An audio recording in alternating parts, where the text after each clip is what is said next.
waiting for you to go. Promise me you'll be there in the morning.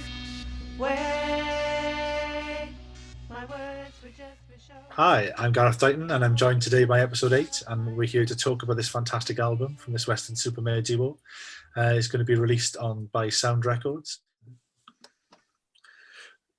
So the next track on the album, track 6, is Chalk Marks.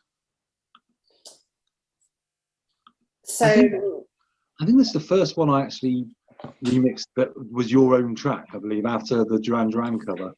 Had a go at. Yes. This was the first one of yours I'd done.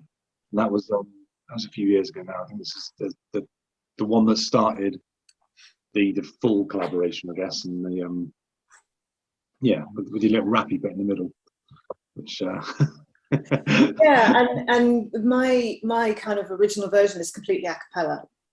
Yeah. So there was no music, there was nothing, there was no kind of like, in a way, there was not really any signposts other than what the vocals were doing for Ian to get hold of. So I just think it was like even more awesome that he's done what he's done with it, because I can only imagine that it must have been quite difficult to kind of like take that and be like, what the hell do I do with all of that? You actually want me to do what? Awesome. How did you approach that, Ian? I mean, did you have ideas to start with, or did you just kind of like play it and see what? I think it was I think you told me what key it was, and sort of I sort of went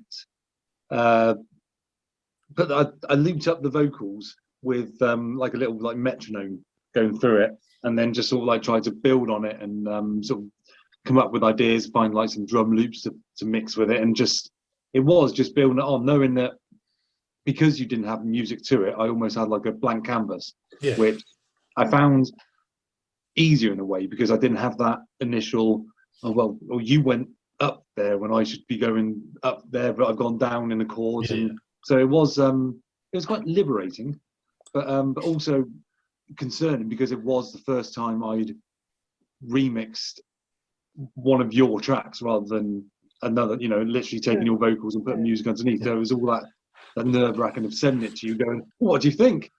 And episode 8 never would have existed, sort of thing. So luckily you liked it and it sort of progressed from there. But it made me think about how to build a song around vocals rather than just coming up with loops and hoping that it all works. Well, I suppose the difference being you're writing a song as opposed to writing backing music. Yes, that was it. I had something so I had a way it had to go to follow the lyrics rather than coming up with a 12-minute soundscape and hoping that Maddie could do something with it. I actually had to follow a script, so to speak. Yeah. And I suppose as well, in the fact you were just sent lyrics and kind of nothing else shows a great deal of discipline on your part, because effectively you could have really got to town on that, couldn't you? I'll save that for my secret remix album that I released. Awesome. My industrial experimental noise. Industrial experimental white noise, actually like a death metal combo. I should be writing this down. Well, a massive thank you to Ian and Maddie for sort of asking me to actually kind of talk to them and to tell you lovely people out there about their fantastic album in hushed tones. If you've enjoyed actually kind of listening to us chatting, you can find me. Like I said, I'm the co-host on a podcast I do with Grammy Award-winning music producer Lord Toby Wright. It's called My Right Stuff, and there's new episodes out every fortnight, and you can find us on YouTube or wherever you get your quality podcast entertainment from. Take care, no star.